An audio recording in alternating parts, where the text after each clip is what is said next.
तो प्यारे बच्चों, आज हम आपको नेतरहाट आवासीय विद्यालय प्रवेश परीक्षा के बारे में आपका विषय हिंदी के संबंध में बताएंगे। इसका नमूना हिंदी विषय पहले दिन बताए आपको मानसिक योग्यता। पहले दिन क्या बताए आपको? मानसिक योग्यता। आज हम बताएंगे आपको हिंदी विषय, विषय नंबर 2 हिंदी विषय के बारे में। हिंदी विषय में आपका क्या नमूना है इसके बारे में। तो जैसे क्वेश्चन नंबर 1 ये वस्तुनिष्ठ प्रश्न है, भाग 1, भाग 2, ये भाग क, भाग ख, ए बी। अब फर्स्ट फेज में आता है वस्तुनिष्ठ प्रश्न, सेकंड फेज में आता है विषयनिष्ठ प्रश्न, माने डिस्क्रिप्टिव सब्जेक्टिव, और इसमें ऑब्जेक्टिव। तो हिंदी में आपका आता है एक फूल का समानार्थी शब्द नहीं है। इसमें देखिए 4 ऑप्शन है, ए बी सी डी। इन 4 ऑप्शनों में आपको एक ऑप्शन नहीं होगा। तो कौन ऑप्शन नहीं है? तो पुष्प फूल का पर्यायवाची है, ठीक है, ये तो होगा नहीं। फूल का पर्यायवाची सुमन होता है और सी नंबर कुसुम भी होता है। ये तीनों ए बी सी आपका फूल का ही नाम है। तो ये क्या होगा? D number. क्या आंसर हो जाएगा आपका? डी नंबर आंसर होगा। इसका आंसर डी। अब आते सूर्योदय का संधि विच्छेद। सूर्योदय का संधि विच्छेद, इसमें देखिए सूर्य युक्त उदय, बी नंबर है सूर्य युक्त उदय, और ई है सी नंबर सूर्य युक्त दीर्घो दिया हुआ, और इसमें विसर्ग दिया हुआ। तो इसमें सही क्या होगा? ए। क्या होगा आपका सही आंसर? ए। अब क्वेश्चन नंबर 3 में अमृत का विलोम शब्द है। अमृत जो होता है सुधा, उसका विलोम शब्द क्या है? तो अमृत का पर्यायवाची है सुधा, उसके बाद अमृत का पर्यायवाची पियो, सेम मीनिंग है, और अमृत का सेम मीनिंग सोम भी होता है। इसमें 20 क्या है? ऑपोजिट रिलेशन है, जो पहजन कहते हैं। इंग्लिश में क्या कहते हैं? अमृत का ऑपोजिट को पहजन। तो ये क्या होगा आपका? सी। अब क्वेश्चन नंबर 4 में आते हैं, आशीर्वाद का शुद्ध रूप होगा। ये आशीर्वाद जो स्पेलिंग दिया हुआ है, ये स्पेलिंग ठीक नहीं है, इसको सही क्या होगा? आशीर्वाद, बी नंबर आशीर्वाद, सी नंबर आशीर्वाद, इनमें भी स्पेलिंग में अलग है। तो यहाँ जो रेप है ना ऊपर में, ये यहाँ पर दे दिया, यहाँ पर होना चाहिए, लेकिन इसमें ठीक दिया है आशीर्वाद। व में आपका र आ जा रहा है, र का उच्चारण होता है। रेप और रफला आपका जो री होता है, जैसे आपको री हो गया, ये र का उच्चारण होता है, र का री होता है, रेप होता है, ये रेप हो गया, और ये रफला हो गया, री रेप रफला। जैसे प्रकाश, ये पैरफला हो गया, रफला। रेप, मय रेप कर्म बनान, मय रेप आता है, और री आते हैं जैसे कृष्ण बनान में पैरी आता है। ये र का ही रूप है। तो यहाँ पर आशीर्वाद में र का उच्चारण हो रहा है, तो र क्या है आपका? यहाँ र आ रहा है, ठीक है।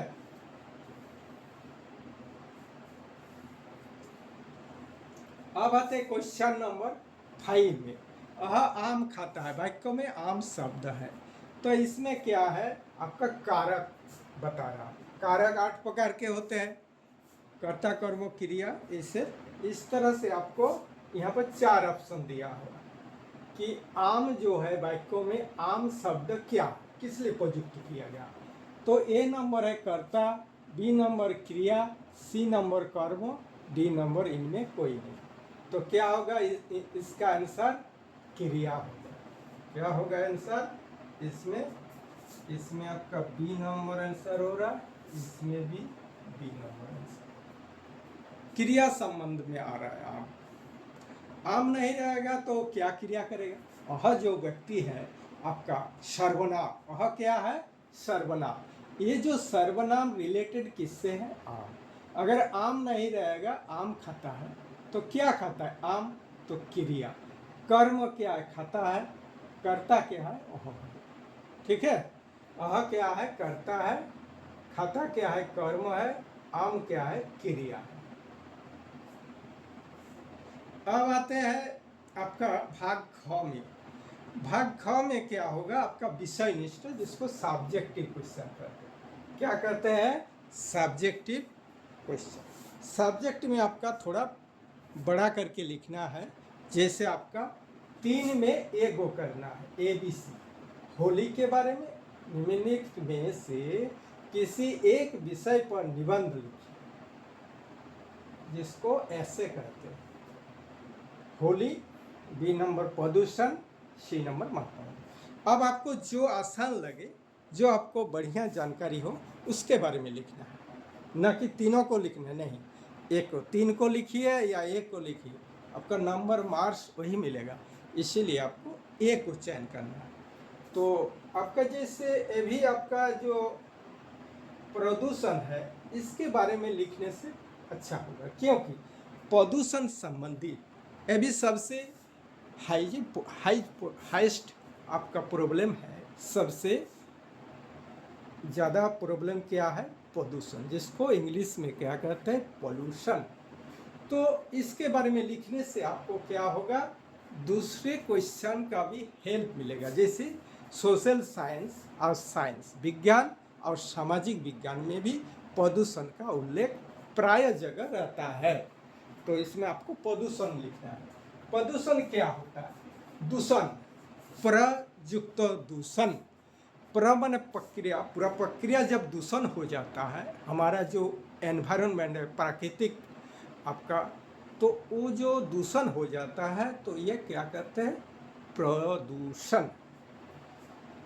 अराउंड जो होता है, अराउंड जब दूषण हो जाता है, इंग्लिश में देखिएगा कुछ कुछ जगह शुद्ध होता है, जैसे राउंड और अराउंड।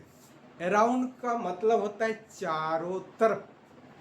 तो ये चारों तरफ जब प्रदूषण होने लगता है, हमारा प्रकृति, हमारा पृथ्वी, वायुमंडल, तो क्या होता है? बहुत तरह के प्रदूषण होता है। एक तो सबसे आपका प्रॉब्लम होता है वायु प्रदूषण। हमारे जीवन में सबसे जरूरी चीज होता है वायु।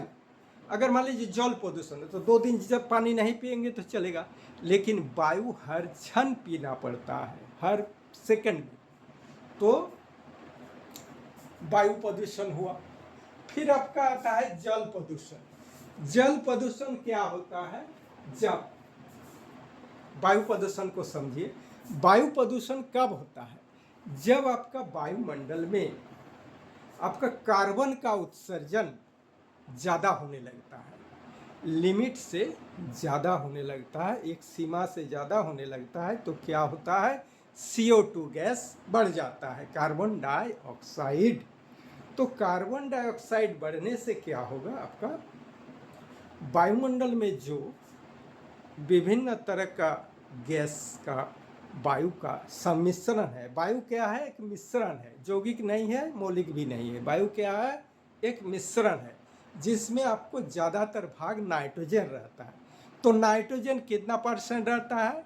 आपका 79%। उसके बाद आता है आपका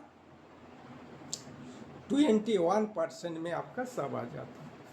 तो CO2 जो है आपका, CO2 आपका कार्बन और ऑक्सीजन का मिश्रण रूप है। 2 भाग ऑक्सीजन, 1 भाग कार्बन मिलने से वो CO2 बन जाता है। तो कार्बन डाइऑक्साइड गैस विषैली बन जाता है। अगर पेड़ पौधा क्या करता है? इसको रिफाइन करता है। CO2 को क्या करता है? पेड़ पौधा लेता है। तो हम लोग जो निश्वास में, सांस में त्याग करते हैं, वो वायु आपका CO2 होता है, और हम लोग जो लेते हैं वो है ऑक्सीजन। तो CO2 ज़्यादा बढ़ जाने से क्या होगा? वायुमंडल का ताप बढ़ जाता है। तो CO2 बढ़ने से वायुमंडल का ताप क्यों बढ़ता है, इससे रिलेशन क्या है? सूर्य का प्रकाश जब धरती पर गिरता है, सूर्य का प्रकाश जब धरती पर गिरता है तो क्या होता है आपका, सूर्य का प्रकाश धरती पर गिरता है, फिर रिफ्लेक्शन है, प्रत्यावर्तन होता है, आपतन और प्रत्यावर्तन, जो रिफ्लेक्शन कहते हैं, हिंदी इंग्लिश में क्या कहते हैं, रिफ्लेक्शन, माने लौटाना। अब जो लौट के जाता है वह किरण, प्रकाश किरण, जो आपका सूर्य का प्रकाश गर्म होता है, तो वो गर्म आपका प्रकाश जब लौटता है तो लौट के क्या होता है, CO2 जो आवरण बन जाता है, चादर, वो क्या है, रोक देता है। तो आने में आपको दिक्कत नहीं होगा, सूर्य का प्रकाश धरती पर गिरने में वो स्पीड से आता है, लेकिन यहाँ से जो रिटर्न होता है उस स्पीड से नहीं होता है। तो क्या होता है, ये अटक जाता है, फिर क्या है, धूप और गर्मी बढ़ जाता है। इसीलिए ग्लोबल आपका वार्मिंग कहा जाता है। इसको आपको बोलचाल की भाषा में हम लोग अंग्रेजी में यूज करते हैं, वैश्विक तापक्रम या ग्लोबल वार्मिंग। तो ग्लोबल वार्मिंग के बारे में ही हम लोग जानते हैं, लेकिन हम लोग हिंदी को उतना नहीं जानते। जैसे कुर्सी नहीं बोलते, चेयर बोलते हैं, इसी तरह कुछ अंग्रेजी शब्द क्या होता है, हमारे प्रचलन में आ जाता है, सबको ही बोलता है। तो ये क्या होता है, गर्मी बढ़ जाता है, तो प्रदूषण, सांस में तकलीफ, जीव जंतु को तकलीफ, तो ये प्रदूषण हुआ वायु प्रदूषण। अब आता है जल प्रदूषण। जल हम लोग जो पीते हैं, जल क्यों प्रदूषण होता है? जल प्रदूषण होता है कल कारखाना के जो आवर्जन, आपको पानी के साथ जो केमिकल मिला हुआ, बहुत तरह के इसका कारण होता है।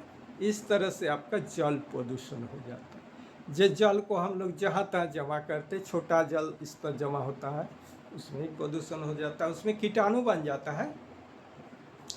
तो पानी पीने से क्या होता है, आपका बीमारी होता है, पेचिस होता है, हैजा होता है, पेट का बीमारी होता है, इस तरह के प्रदूषण में होता है। और वायु प्रदूषण में दमा का रोग होता है, सांस का रोग होता है। तो ये हो गया आपका जल प्रदूषण और वायु प्रदूषण। जल प्रदूषण आपका किसी कार्य में यूज केमिकल से भी होता है, जैसे बहुत तरह का सार हुआ, दवाई हुआ, इससे भी होता है। अब मिट्टी का प्रदूषण कैसे होता है? मिट्टी का पोल्यूशन आपका किसान लोग भी करते हैं, आम जनरल लोग भी करते हैं। जैसे जहाँ छिड़काव होता है वहाँ आपका पोल्यूशन होता है। जैसे आपका पॉलीथीन का बहुत यूज है, प्लास्टिक का यूज है, उस तरह से बहुत तरह का आवर्जन हम लोग मिट्टी में फेंक देते हैं जहाँ तहाँ। इसका एक सिस्टम नहीं है, इसका अगर सही तरीक़ा से फेंका जाए तो अलग बात है, लेकिन हम लोग जहाँ तहाँ फेंक देते हैं, इसीलिए ये मिट्टी का भी पोल्यूशन हो जाता है। इस तरह से आपको प्रदूषण के बारे में बताना है। अब प्रदूषण से कैसे बचा जाए, इस तरह से भी नीचे लिख दीजिएगा। जैसे वायु प्रदूषण से बचने के लिए आपको ज़्यादातर पेड़ पौधा लगाना पड़ेगा।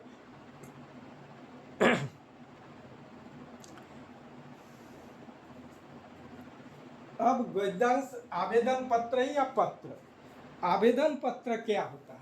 एक होता है आवेदन पत्र, जिसको इंग्लिश में एप्लीकेशन कहते हैं, और एक होता है पत्र।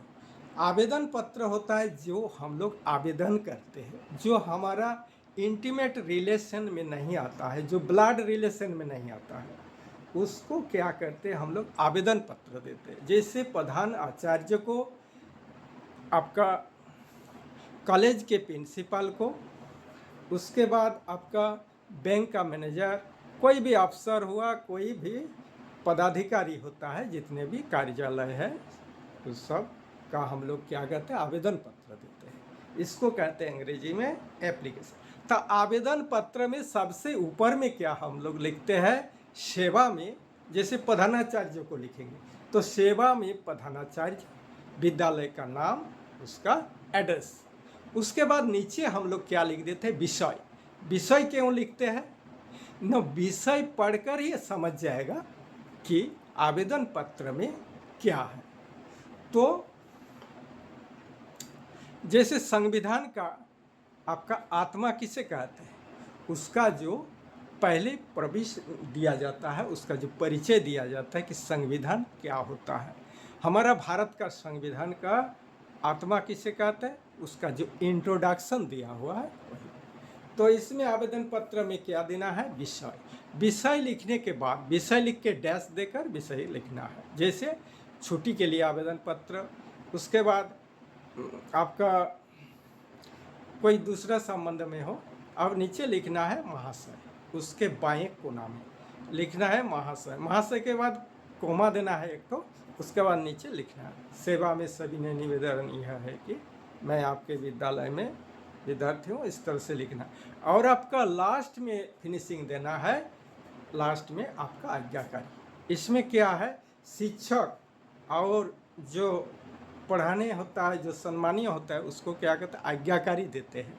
और आपका जो अफसर होता है उसके नीचे क्या देते हैं, दाहिना तरफ आपका विश्वासी। ये हो गया आवेदन पत्र। अब आ गया पत्र। पत्र क्या होता है, अब ब्लड रिलेशन में देते हैं, जैसे पिता माता भाई बहन दोस्त। दोस्त रिलेशन नहीं है, फिर भी दोस्त को इस लेटर पत्र के अंदर में लाया जाता है।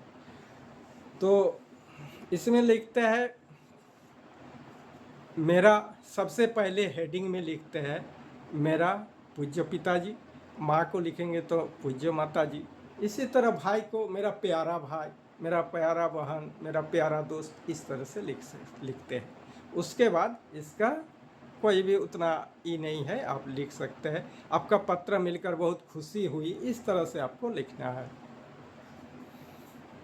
अब क्या है, थ्री में क्या है, गद्यांश दिया हुआ रहेगा, इसको पढ़कर उत्तर देना होगा आपको। गद्यांश जो आपका 8, 9, 10 इस सब में रहता है, आपका 5, 6 में भी रहता है गद्यांश। गद्यांश पढ़कर, ये कोई भी पैसेज उठा के दे देता है, उसको पढ़कर ही वहाँ आंसर रहेगा, आपको दिक्कत नहीं होगा इसमें। गद्यांश के क्या है, आपको बढ़िया से पढ़ना है, 2 बार 3 बार पढ़ लीजिए, उसके बाद आंसर शुरू कीजिए। पहले ही आंसर देना मत शुरू कीजिए, कह के उसको बारीक में समझना पड़ेगा। तो ये हो गया आपका हिंदी विषय के बारे में आपको जानकारी।